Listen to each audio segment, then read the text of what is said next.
We are back with episode 3 of WCW. Here comes the money. WCW Reborn returns. I don't. By the time these go out, there will be a name. I just don't know what that name is yet. Maybe WCW Reborn. I don't know. I don't know. Maybe I call it Shane's WCW. I don't know. It'll be something. It'll be something. We are back after a very weird last episode. If you didn't watch last episode, go and watch it. There will probably be a short about it as well. Let's just say I found what the problem was, and I accidentally deleted a picture, and other pictures were replacing it. So there's a lot of faces just there apparently. But it should now be fixed. I have played other saves. I've got like the default game and stuff like that, and I'm playing my own save on there and other things like that, and it should all be sorted. Should be all sorted. So let's jump straight into this week of WCW.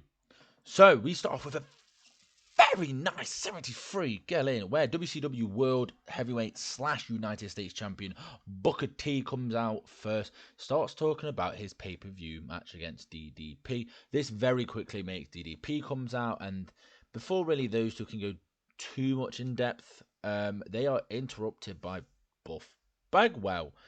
Bagwell comes out and he's talking about this vicious and delicious challenge he's been doing, proving that he's the best, and he wants to make sure he proves the best by challenging either of these two guys to a match. And he wants one of these two guys to take up the challenge. And both Booker and DDP kind of look at each other well, a pay-per-view match, and you're coming out here a bit weird, like, I don't know. And DDP steps forward and he goes, listen.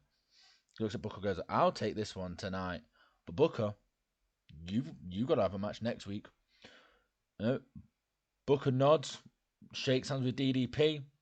Bagwell gets a little bit weirdly giddy in a Buff Bagwell way, and DDP walks away. A very weird way to start the show, but basically setting up tonight's main event is Diamond Dallas Page going against Buff Bagwell. Everybody's very WCW in this anyway, but a very, very good way to start the show altogether. Next, we have a triple threat match where Juventud Guerrera defeats Lash LaRue and Christopher Daniels in 7 minutes 44 when Juventud pinned Lash with a Michinoku driver. 56 altogether. Nice little match. 33 from Lash, 51 from Christopher Daniels, and 59 for Juventud Guerrera. Juventud's doing... That's very good for Juventud. For a guy I was just going to kind of go, oh, you'll be good in the cruiserweight division. He is doing very well. So he's very, very good to keep an eye on altogether to see how he does. Next, again, we have another mystery video, this time for a 46. This time with the video playing, it goes, instead of just going 1, 2, 3, it goes 1, RW, 2, 3, 1, RW, 2, 3. Over and over and over and over again. And again, not really sure. People are, it maybe does like a little cut to like the announcers, Arn Anderson and Scott Hudson talking about this as well. But it is a very unsuring thing what this could be about. Now it started with 1, 2, 3, 1, 2, 3, 1, 2, 3. Now it's 1 RW 2 3 1 RW 2 3. It's made it longer, but what does the R and the W mean it altogether? 46, not bad. Then we go backstage where Shane McMahon tells Team Canada that the Natural Born Thrillers have got in contact with him throughout the week, and they are happy to defend the titles against Team Canada at Big Bang. They are fighting champions. They are happy to do it. No problem to them. But first, Team Canada will have to face the champs in 2 different single matches before we get to Big Bang. Starting with tonight, where Lance Storm is going one-on-one against Sean O'Haire for a 54. Just doing this little storyline. They attacked... they attacked the champs. The champs were retaliated, saying, okay, we know why they've attacked. They want the tag title match. Okay, let's give it to them. And they're willing to give it to him, sort of thing. But a couple of singles matches just to warm him up on the way to the pay-per-view. Then we go in-ring for a tag team match where 3 Count defeat Shane Helms and Billy Kidman in maybe a bit of a weird upset in 8 minutes 16 when Shannon Moore pinned Shane Helms with a countdown, wherever that move is. I don't know. The mat that's a 53 segment altogether. It's still crowd at the heat at the end. It's all hot still. So it shows everything we're doing is heading in the right direction. It was quite nice to see. 50 from Billy Kidman, 58 from Shane Helms, 44 from Shannon Moore, and a 45 from Evan Courageous. Nice tag match, very cruiserweighty. Like a lot of the matches I do on these are very cruiserweighty anyway. There isn't a lot of non-cruiserweight matches, like at least half of them are.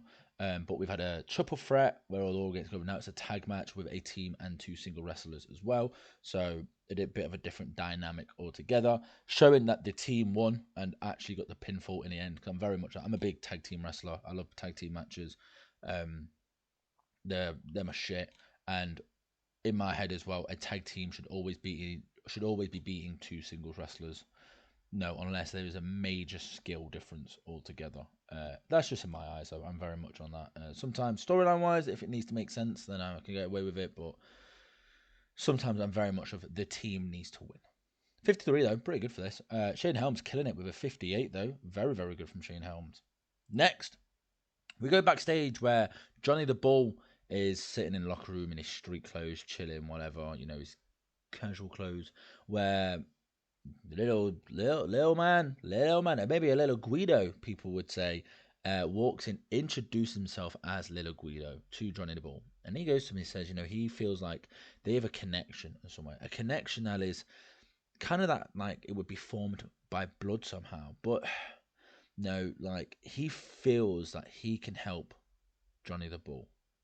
No, he sees something with Johnny Bull, that connection to him, that they have been cut from the same cloth altogether. And Little Guido goes, listen, I can help you if you want it. And Little Guido just, Johnny kind of looks at Little Guido while Little Guido walks away. 33, maybe just teasing something here. 2 guys, the whole gimmick's the full-blooded Italian sort of thing, and I was doing the hands there as I was saying that. But it should be interesting to see where this goes altogether. 33 altogether. This is very lower mid-card, lower storylines, and you always need storylines going off throughout the whole card anyway. So, yeah, shoot for having this. Next!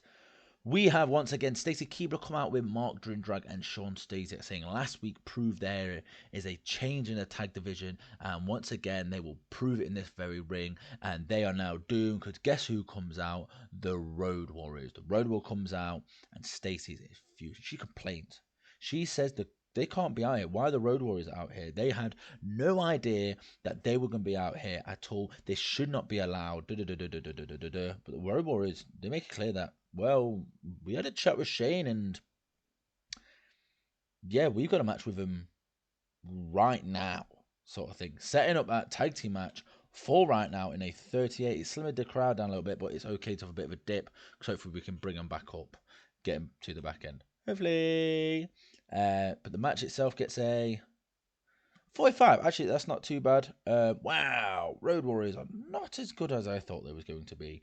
Ooh, but the Road Warriors do get the win against Drindrag and Stasiak in 5 minutes 52 when they hit the Doomsday device on Sean Stasiak. I need to see. No? Road Age. No, it's on Storytelling. Did have to put this on Wild Brawl or not. 42 from Hawk, 53 from Animal. It's okay. 46 from Sean Stasiak, 35 from Mark Drindrag. So you're seeing Sean Stasiak is the better one out of the 2. Mark Drindrag in this is still technically not even a year yet. So maybe that will have to do with something. Hawk getting a 42 though is a little bit mad. I wonder. Don't know. But Rebel Hawk, charisma, star quality, high morale. What did he get declined for? Penalized for physical condition. Oh, maybe he's just fucked. Holding back, declining physical. But maybe he's just fucked. Maybe that's what it is. Maybe I need to think about that a little bit more. Maybe. But everything across board is pretty similar though. Wrestling rating 44, crowd rating 41, segment rating 45. Not too bad though. Look, 42, 53, 46, 34. So like the 53 and the 34 kind of balance each other out. No, getting that to around a 40 sort of thing. So it's all very in line together. Excellent chemistry between the Road Warriors. Of fucking course. Tag team specialty bonus. Of course. But Stacey Keibler do good work at ringside. That's why she's with these 2 dudes. help him out. Sean Stasiak's doing all right though. 46 for where WCW is around this sort of point isn't a bad thing. It's actually okay. Like it's lower mid card, like top of lower mid card going into mid card sort of territory. Mark Dreamdrag though needs to start picking up his feet a little bit. 45, that's okay. Next, Slimmering still. No. Oh, no. Ah, shit. Oh, well. I want to make this team anyway. Video plays where Tajeri and Jung Dragons, I think that's how you say it, Jung. I want to say Jung. Dragons are practicing at first against apparently a Wing Chun wooden dummy. Now, I had to research what this is. So basically, it's just one of the sticks with all the poles coming out and stuff like that. You know, where they, what that, and start kicking it, and it helps like for martial arts to practice on a big stable thing. I might put a photo up somewhere, not massive, not over the screen, but somewhere. If I don't, go and search it up. You'll see it and go, oh, that. It's always in the training dojos and martial arts, and like it's just a load of different sticks at like different levels and different angles and stuff like that. It's another way for them to practice. So they hit one of those, and then while this video, and then like again switch between that and then actual like people and like a lesson sort of thing, and then while that's playing, it has to Jerry talking over it in Japanese. Okay, saying that family isn't always made by blood; it's made by loyalty. It's made with the willingness of a sacrifice to your fellow men. This sort of loyalty is earned and rewarded, you know. And basically, he's introducing this new group called the Ryu Syndicate. Now, if I have researched this up right, I might be wrong, but Ryu is like some sort of mystical dragon in Japanese lore, maybe folk tale, maybe. No, as you can tell, I've not done that much, but I did a little bit of research enough. But I'm pretty sure it's like some sort of mystical dragon creature, and that's where it's come from. Basically, I think I'm correct. I could be wrong. If I'm wrong, please tell me. But if you think that's a good enough name, cool. Syndicate. The whole idea is it's like a. I find a lot, you know, in a lot of so like in the Yakuza, you know, and shit like that, like the games, not the actual Yakuza. I've never met those in real life, but it's like they're like a gang, but it's a very like we are a family gang. It's not like they're just gonna kick people out in and out, like. But once you're in, you're fucking in, sort of thing. That is the idea behind this. That is the idea. If I can make it come across well, cool. If I can't, then probably. But that's probably where it's going to go. But well, I think this sort of group's needed. I'm a big fan of groups, and they don't always need to be shitloads of groups all the time. But if you've got multiple people on a roster that have the same interest and are very similar, there is no reason why you can't join them together in a big group. Like here, no, this is a singles wrestler and a tag team. That's that's different titles they could go for. Cruiserweight and the tag titles, you know, or the United States tag titles. You know, if I wanted to push to Jerry that much, the WCW heavyweight or the United States. You know, if I bring in WCW trios titles in, this is a trios that can go for that title. That's kind of the idea behind it, and that's why I don't mind groups that have similar interests that can be together. This is going to be a bit more. This is very much the KDO, I think they're called, with Jimmy Wang and I think a guy called Sakoda in 2004 WWE.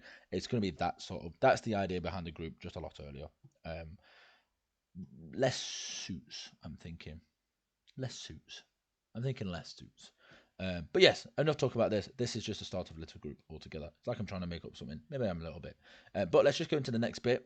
That is a Canyon. Who better than Canyon comes out to the ring furious about David Flair, costing him his match against PG James last week, and demands David Flair to come out. So David Flair, he comes out and he stands in the middle of the ring, and Canyon just runs him down, saying he is a letdown to the Flair name. He's in WCW because of who his dad is. You know, if Ric Flair wasn't his dad, he'd just be picking up Canyon's trash. He is a nobody. He is here because he is a Flair. He is not good enough to have that name, and that's the only reason he's in the wrestling business. But he is cut off by PG James. He comes out and he defends David Flair. He goes, listen, no, David Flair, he's trying his hardest. He's working it. He is getting better. Yeah, let's see how the save goes.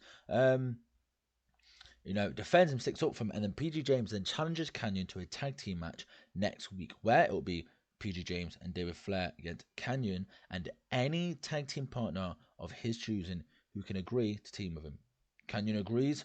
He walks off. A tag team match set up for next week with a 41-41 just all across the board. David Flair to perform. Yeah, no surprise. Again, just hoping to add a little bit more into this. Slimmering still. We've kind of ended high, and we've kind of gone we're going up to like a 6, and we've gone down to like a 4 now, which isn't great. But hopefully getting Canyon guys like these, and this gives me more of a reasons to use PG James and Canyons and those sort of people who can help the shows elevate and stuff like that as well, and hopefully get some bigger names in and better names in, and all that sort of stuff as well. 41. Okay. Next, we go backstage with 3 Count, Evan Courageous, and Shannon Moore talking about that they not only did they beat Shane Helms earlier, I did not put that on. That's not good. Oh well, too late now. Not only did they beat Shane Helms earlier in the night, but Shannon Moore also pinned Shane Helms. So to them, that means Shannon Moore is the #1 contender to the WCW Cruiserweight title and should be getting a title match at the Big Bang pay-per-view as well for a 26 slimmering still. We're doing a steady. We haven't dropped looking, but we're on a steady altogether. But there's a very good point. Shannon Moore has pinned the champion. So again, I'm very much to that makes him #1 contender in my eyes. Yeah.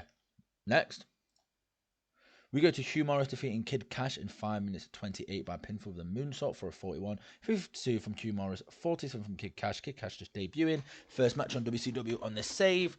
He's another guy I brought in because I needed some more names and stuff like that, and some guys who I thought, okay, give them time and stuff like that. They'll be good in the ring and they'll be hopefully a bit helpful. With a 47, that is helpful, 50 for the actual wrestling, 32 for the crowd reaction because they don't care about Kid Cash, and Hugh Morris is like recognizable sort of thing. So it's not like he's got loads of momentum behind him or anything like that. But it gets a nice win, 41 altogether. Fine. Unclear, the crowd was just like, it was a match. This is the way I'm thinking about it. It was a match. That's the idea. Getting Hugh Morris on, give him the win, and get Kid Cash on as well because, well, a lot of guys have been brought in because I need more wrestlers and also hopefully to help out WCW as well. Next, Unclear again. Motherfucker. Backstage, Paisley is standing watching the TV, watching the show, where she's approached by who better than Canyon, who puts forward that Reno should be the guy to team with him next week against PG James and David Flair. And Paisley is unsure. She's like, she's umming and ahhing about this. She's really not convinced. But Canyon puts forward the idea, imagine Reno pinning either a member of the Flair family, or a former champion, a former WWE guy, who wrestled on the big stages and stuff like that, and Paisley goes, that's actually a pretty good point, actually. And she goes, well, Reno definitely can pin him. He definitely can, she thinks he's that good. So she goes, yeah, okay, he'll team with you next week. And Canyon is over the fucking moon about it. He's so happy. He goes to shake hand. Paisley's like, yeah, no problem. And like very softly and very like touched fingertips with him all together before she walks him. Canyon, she's like, yes, just by himself, setting up that next week match of PG James and David Flair going against Canyon and Reno for a 28 segment there. Then we go into that match set up from earlier in the night where Sean O'Haire defeats Lance Storm in 10 minutes 2 seconds by pinfall with a senton bomb for a 58 wrestling ability, 50 crowd reaction, 50 from Sean O'Haire, 65 Lance Storm. Lance Storm is so good. So good. Lance Storm, so good. A good, decent match altogether. Unclear. How are you unclear in this? What do you mean? Sean O'Haire benefits from having a hot new move, benefits from being the flavour of the month. There is something about Sean O'Haire people are liking, so he is a guy to push. I am also a bit of a Sean O'Haire fan as well. When he did he was doing like the 7 Deadly Sins stuff, and he was revamping himself as no, he wasn't doing the 7 Deadly Sins. Sorry, the Devil's Advocate. Sorry, he's doing the Devil's Advocate stuff. No, it was sort of 7 Deadly Sins, sort of though, weren't it? A little bit. I thought that was really, really good. I thought that character would have really worked for him, but sadly it didn't. And I think in the ring's a pretty good, decent hand as well. So no reason I can't push him. Doesn't mean he can be champ, like world champ, but push him to that United States. Um, you never really know. But 50 altogether, pretty decent. And then post match, of course, Team Canada wants to take out them for the tag titles, and Team Canada goes attacks Sean O'Haire. But before they can set up, as they set up, their tag team finisher. In my head, the tag team finisher. I don't know what their tag team finisher is, but I imagine spine buster position from Mike Awesome, super kick from Lance Storm. That's what I imagine in my head. Chuck Palumbo comes out, hitting the ring, making the same. As Palumbo kind of slides in the ring, he low bridges Mike Awesome out. Bang! Lance Storm goes for the super kick on Palumbo. Palumbo bypasses it and then just clotheslines Storm out of the ring altogether. Nice and big pop, yeah, with the champs, baby. That sort of stuff. 50 again, nice. Just a nice steady thing behind this. 4 guys who fans are enough invested with that they will be following. Sorry, somehow it's unclear though, but potato, you can't be that fussy about it. And then we have a little backstage thing where Billy Kidman is looking down. He's a bit annoyed with himself, is the best way to put it, where he's suddenly approached by Chavo Guerrero Jr., baby, who instantly starts mocking Billy Kidman, not just about losing, but he was with the champ and they lost. Now, how can you lose with the WCW Cruiserweight Champion on your side? Billy Kidman stands up to Chavo face to face. No, and says, Chavo, you are not better than me. And just walks off. And Chavo just laughs at Kidman as well. Chavo was taking that nowhere near that serious at all. Chavo thinking, what a doofus, what an idiot altogether. 32, that's okay. Just a little thing, again, to be some more cruiserweight guys. These are, again, 2 guys fans will just be just enough behind, so there'll be some sort of momentum behind them as well. And then, if I'm correct, one more where the Road Warriors are backstage talking about how happy they are about being back in WCW, how tonight they showcase that they aren't slowing down, and that they are ready to take over the WCW Tag Team Division for a 46. And now we go into our main event of the night, where, of course, DDP defeated Buff Bagwell with a diamond cutter, you silly Billy, for a 49, 63 from DDP, 51 for Buff Bagwell. But Buff Bagwell is extremely poor, and what an awful place to put a wild brawl. You were my wild brawl. Damn. 57 from in-ring note, 65 crowd reaction. This must have just taken it down, and then the crowd heat as well just must have really taken it all the way down then. Maybe it's the storytelling. Maybe this would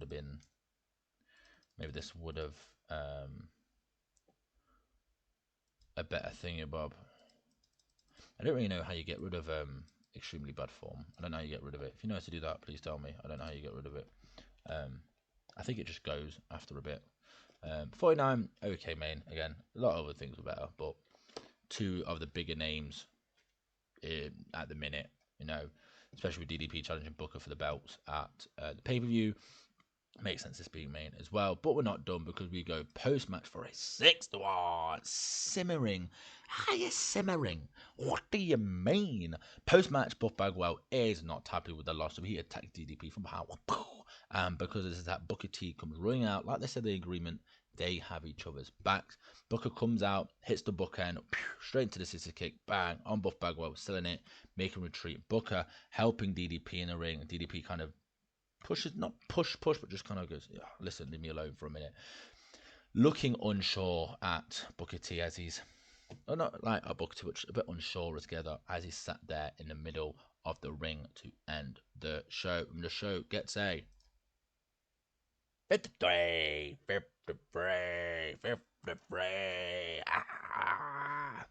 That's okay. I can't remember how the last two got. But that's fine. That's fine. As long as we don't go below medium, that's all that matters. But let's put in. What did you think of the show? I think we started off pretty well. Once we got up to here, we started going down. Went down a little bit. Kept a nice steady pace all the way to the end. I'm surprised this didn't pick them back up, but whatever. Nice steady pace. They got to the match. Went, ooh, okay, this is okay. This worked. And then for some reason that didn't help or getting back up, simmering apparently. But it got a 61 though, so it's one of the better segments on the show altogether because it's got Booker T in, and Booker T is a legend. But that's episode 3. We have got one more Nitro, and then we've got the Big Bang pay-per-view itself. So far we have announced is WCW World Heavyweight and United States title on the line as Booker T defends against DDP, and the WCW World Tag Team titles on the line as Natural Born Thrillers Sean O'Haire and Chuck Palumbo defend against Team Canada, aka Lance Storm and Mike Awesome. And I think that's all is announced at the minute. I know what matches are going to happen. This is pre-planned ahead. Oh my god. But I'm pretty sure that's the matches early announced. So far, I hope you're enjoying this series so far. I'm quite liking TEW IX 9 so far. Quite enjoying it. As you can tell, I fixed the versus problem. That has been fixed. Yeah, like if there's anything else you want to see WCW wise, I'm very much sure if I go on the line and see what the mods are and stuff like that, and I use those. If a mod, this is what really throws me off, and I hate it. If like you got some modern day mods at the minute, but they don't have the most modern day title pictures and stuff like that, I can't play them. I can't do it. So I just don't play them at all. There's no point for me playing with them because I just don't enjoy it, sort of thing. That sort of stuff really throws me off. Even though you lot can't see it, it really throws me off as well because I like looking at. I like to look at the stats and stuff like that anyway. So that's very much a me thing anyway. But hope you enjoyed. Hope you watch the next episode. Goodbye for now.